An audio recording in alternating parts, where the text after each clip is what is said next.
Hello दोस्तों, ये question SSC CGL में पूछा गया प्रीवियस ईयर का क्वेश्चन है। ठीक है, प्रीवियस ईयर का क्वेश्चन है ये।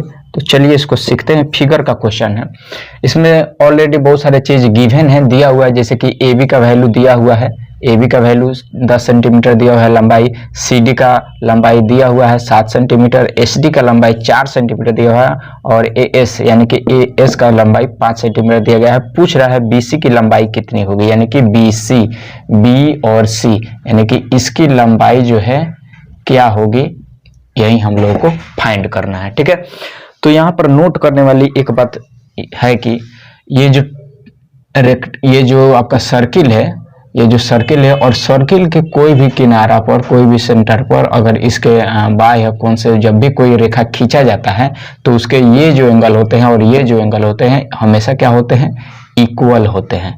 ठीक है, तो यही मेथड यहाँ पर काम करेगा, इसी मेथड से हम लोग बनाएंगे। यानी कि इसका एक आपका क्या बोलते हैं थ्योरी है कि वृत्त के किसी बाह्य बिंदु से खींची गई स्पर्श रेखाएं जो होती हैं वो हमेशा बराबर होती है। वृत्त से खींची गई किसी बाह्य बिंदु पर खींची गई कोई भी रेखा होती है वो हमेशा क्या होती है, बराबर होती है। ठीक है, इसी मेथड, इसी थ्योरी के आप लोग के थ्योरी के अनुसार हम इस क्वेश्चन को सॉल्व करेंगे। ठीक है, देखिए करना क्या है। अब जैसे मैं बोल दिया है कि कोई भी बाह्य सर्किल के, ये जो सर्किल है इसके बाह्य एंगल पर मतलब कि जितनी भी रेखाएं खींची जाती है वो इक्वल होती है। तो जो इक्वल यानी कि जो ए एस का वैल्यू है वहीं ए पी का वैल्यू हो जाएगा। यानी कि ए एस का वैल्यू कितना है, 5 सेंटीमीटर, तो ये भी क्या हो जाएगा, ए पी की वैल्यू क्या हो जाएगा, 5 सेंटीमीटर। ठीक है, वैसे ही एस डी का जो वैल्यू है वो 4 सेंटीमीटर दिया गया है, तो डी आर का भी क्या हो जाएगा, 4 सेंटीमीटर। ओके, अब देखिए हम लोग को निकालना क्या है। अच्छा, जब ये ए पी 5 सेंटीमीटर है और ए बी है आपका कितना, 10 सेंटीमीटर, तो 10 में से 5 जाएगा तो पी बी का मान नहीं निकल जाएगा, तो ए बी क्या हो जाएगा, 5 सेंटीमीटर। सिमिलरली यहाँ पर देखिए डीसी का वैल्यू दिया है 7 सेंटीमीटर, डीसी से लेकर 7 सेंटीमीटर है और डीआर का वैल्यू कितना दिया है, 4 सेंटीमीटर। ठीक है, तो 7 में से 4 जाएगा तो ये कितना आ जाएगा, 3 सेंटीमीटर आरसी का वैल्यू निकल जाएगा। अब देखिए फिर वही नियम यहाँ पर भी हो जाएगा, जो पीबी का वैल्यू है यानी कि पीबी का जो लेंथ है वही बी और क्यू का भी तो लेंथ हो जाएगा, तो ये हो जाएगा 5 सेंटीमीटर।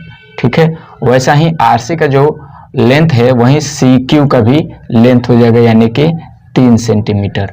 अब देखिए पूछ क्या रहा है बीसी का, हम लोग को फाइंड क्या करना है, बीसी का। तो हम लोग क्या करेंगे, बी क्यू यानी कि B Q plus Q C अगर कर देंगे तो हमारा क्या निकल जाएगा, बीसी हमारा निकल जाएगा। तो कितना है, 5 centimetre plus 3 centimetre equal to 8 centimetre, हमारा आंसर निकल कर आ गया। इस तरह से इस क्वेश्चन को हम लोग सॉल्व करेंगे। यदि टेंजेंट पढ़े होंगे यानी कि वृत्त के नियम यही है, एक थ्योरम है सिर्फ कि वृत्त के किसी भी पॉइंट पर अगर कोई भी रेखा खींचा जाता है तो उसका एंगल जो होता है यानी कि जो लेंथ होता है वो हमेशा इक्वल होता है। ठीक है, जैसे यहाँ से एक हम लोग पॉइंट से खींचे और एक यहाँ से पॉइंट से खींचे तो इसका जो लेंथ होगा, जितना ये होगा पीबी होगा उतना ही क्यू और बी होगा। ठीक है, यही एक नियम है, यही एक थ्योरम है। तो आई थिंक आप लोग ये बात समझ गए होंगे और इस क्वेश्चन को भी समझ गए होंगे। ठीक है, थोड़ा सा इसमें मतलब कि कुछ नहीं है, थोड़ा सा अगर थ्योरम याद रहता है तो ये क्वेश्चन का आंसर हम लोग इजीली फाइंड कर सकते हैं। ठीक है, तो वीडियो अच्छी लगी हो तो लाइक कर दीजिएगा और वीडियो में एंड तक बने रहने के लिए यानी कि वीडियो में बने रहने के लिए एंड तक इस वीडियो को शेयर कर दीजिए अपने फ्रेंड तक।